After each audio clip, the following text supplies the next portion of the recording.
So like black pepper is a no-go. I get very achy, painful, inflamed joints whenever I eat black pepper. That happens to me the next day. I've also noticed, I tried eating chocolate. Who can say no to that? Like, ugh, such a long time to go without chocolate. But I tried chocolate for a little while and eventually realized that every time I ate it, I was getting like bloating, and my belly felt kind of inflamed, my abdomen. So I decided to save that for special occasions or just eliminate it for now altogether. But if you can make it a week, then you can make it 2 weeks. If you can make it 2 weeks, you can make it a month. And if you can make it a month, you can make it 2 months, and just keep going. Put one foot in front of the other.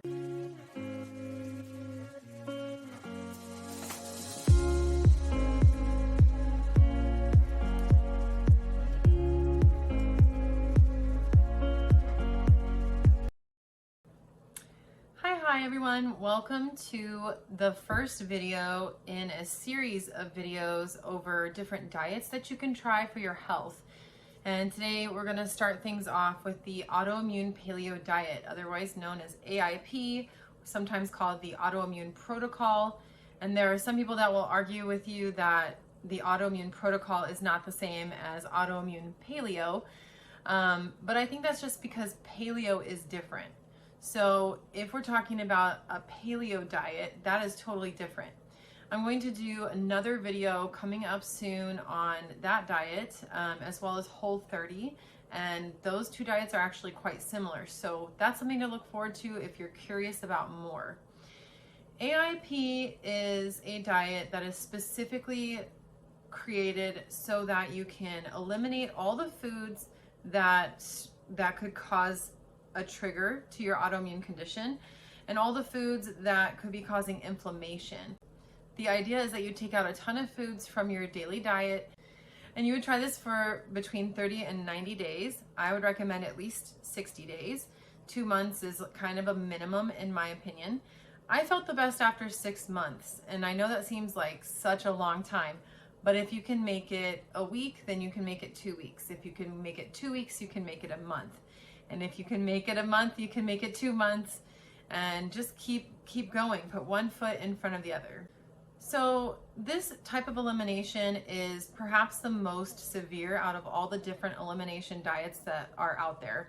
And that's saying a lot, because in this series, I'm going to be reviewing Whole30, Paleo, Low FODMAP, Keto, let's see, the GAPS diet, low histamine, plant-based, Mediterranean, and then the last one is actually not an elimination diet at all. It's just intermittent fasting. We'll talk a little bit about that as well. But the fact of the matter is that there's a lot out there, and the Autoimmune Paleo diet is, like I said, perhaps the most severe diet out of all of them. Basically, for Autoimmune Paleo, you know what? Let me grab this thing out of my bag. This is going to be so helpful. Okay, so I actually have kept a card in my wallet for a little while so that I can show like waiters and waitresses, you know, what it is that I can have and what I can't have. I also found this handy because when I was working at like a teaching job, basically, and folks asked me, well, what can you have? What can't you have? And they're trying to cater to my diet, which is really sweet. Something that is really not very possible, you know, but it's not exactly easy to cater to the AIP diet, but it was sweet that they asked how they could do that. So I have a yes side and a no side. I don't know if you can see that. So my yes side is pretty extensive. I just wanted to show you that. My no side is also quite extensive. The little spots you're seeing are from glue, but anyway, the things that you are supposed to restrict on this diet, because they can either cause inflammation or a trigger of my symptoms, would be grains, including rice and corn, wheat, oats, I mean all grains, and then processed foods such as processed meats. This usually includes sausages, deli meat, and that kind of thing. Oils like canola oil, vegetable oil, safflower oil, etc. Sugars like processed sugars, cane sugar, corn syrup, yeah, pretty much all of those. I'm supposed to avoid additives and preservatives, sodium nitrates, sodium nitrites, sodium phosphates, and all of those. Eggs, dairy, nuts and seeds, and any spices made from those. I have to avoid nightshade vegetables, which includes potatoes, tomatoes, peppers, eggplant. You're supposed to avoid caffeine and chocolate, although some people will say that you can have caffeine and it's not a big deal. So depends on who you talk to and which version of AIP you're doing.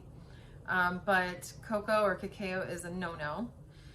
You are also supposed to avoid alcohol, even in like vanilla extract. So alcohol is also limited.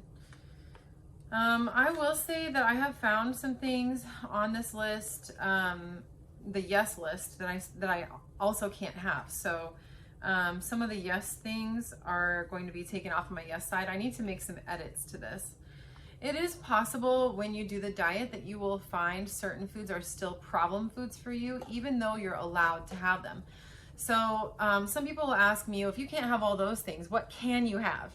And I can have basically any unprocessed or fresh meats. I look for no preservatives. I look for grass-fed beef if I'm going to do beef.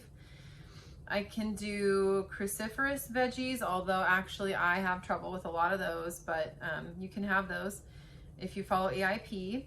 You can do leafy vegetables, onions, garlic, shallots.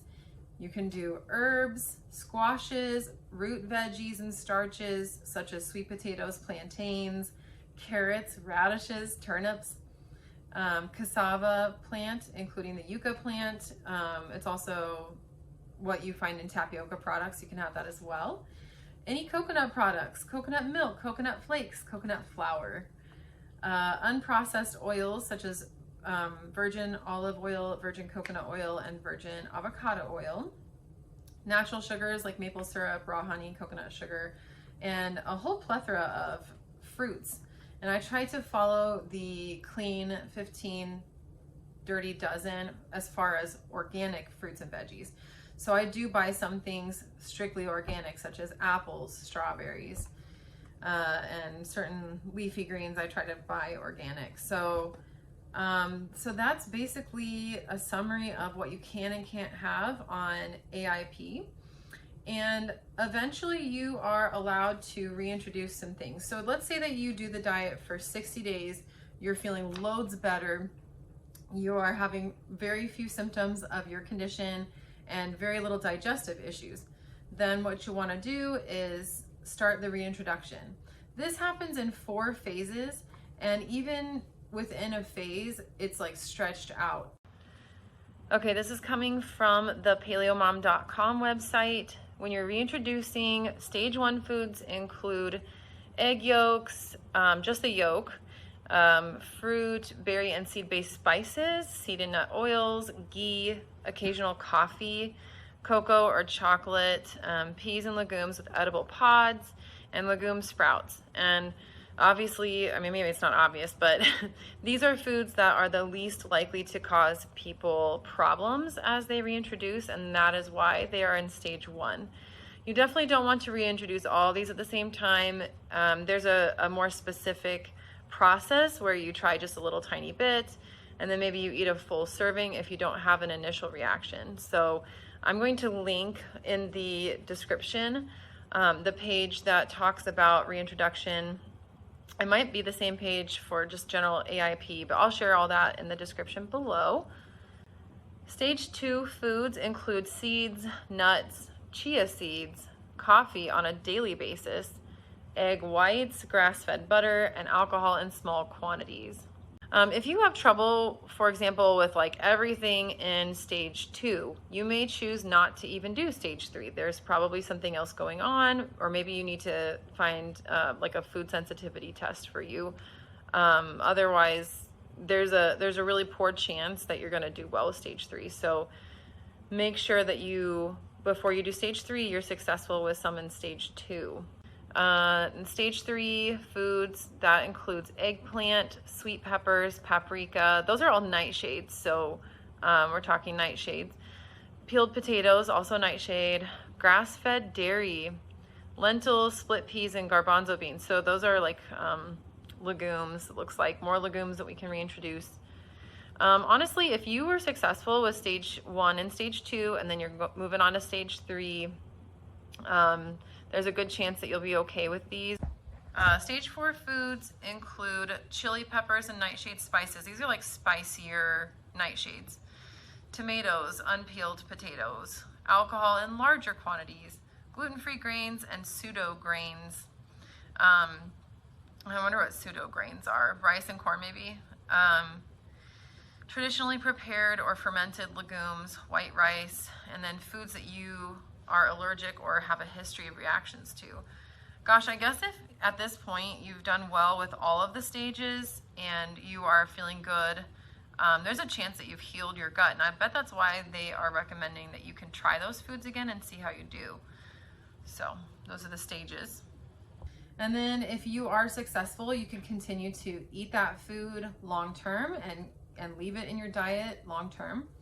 If you are having trouble with digestive issues or trouble with your actual symptoms for your condition, then what I would do is I would just eliminate that food again and wait a couple weeks maybe, and then start over again by introducing something different. So it is a very long and arduous process, but you can do it. I've been doing AIP on and off, mostly on, for the last 3 years. And it is definitely doable as a lifestyle once you get used to it. There are tons and tons of recipes on Pinterest and other places, although just be very careful with those because a lot of folks post things there and they don't realize that something isn't compliant in the elimination phase. I will say through some various cheats and things like that, I have discovered some problem issues for me. So like black pepper is a no-go. I get very achy, painful, inflamed joints whenever I eat black pepper. That happens to me the next day. I've also noticed, I tried eating chocolate. Who can say no to that? Like, such a long time to go without chocolate.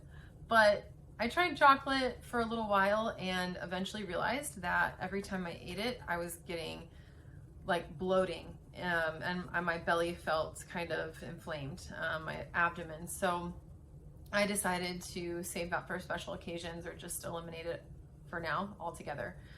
And so the diet is kind of what you make it. I would say also one big thing to do when you're doing AIP is to make sure that you are focusing on nutrient dense foods. So make sure you get plenty of proteins and veggies and focus a little less on the other things, although you can definitely have carbohydrates and certain sugars, but definitely limit how much sugar you eat. You can have up to 20 grams of sugar, like natural sugars, or up to 2 servings of fruit a day. And that is the guideline for sugars. I don't think I'm forgetting anything about AIP. Basically, it was created specifically for autoimmune conditions and other conditions that are suspected to be autoimmune. So people have seen success with this for everything from MS to fibromyalgia. I saw improvement of my endometriosis, which is not diagnosed, but I think I have endometriosis. So it did help with that a little bit. And I think that it's one of those things where it really just couldn't hurt to try it as long as you are focusing on getting good nutrition and being monitored by a doctor. Any of these diets, I would definitely recommend being in contact with a doctor and working with them to monitor vitamin levels and to make sure that you are feeling really good and healthy. So if at any point this isn't working for you and you feel awful, heck, stop it. You know, don't do this diet. Every person is different. And some people found that on this diet, they had certain symptoms they never had before. They just felt generally crummy and couldn't keep up with it. So there is a detox stage, but after that point, if you're still feeling crummy, just opt out, man. Call it a day. Please stay tuned next time for my video about the Whole30 diet and the regular paleo diet. I'll go into more details on those. If you found this helpful or informative, please like my video and subscribe. Click the subscribe button. Thanks so much for watching today. I hope that you leave feeling less impaired and more inspired, and have a great day.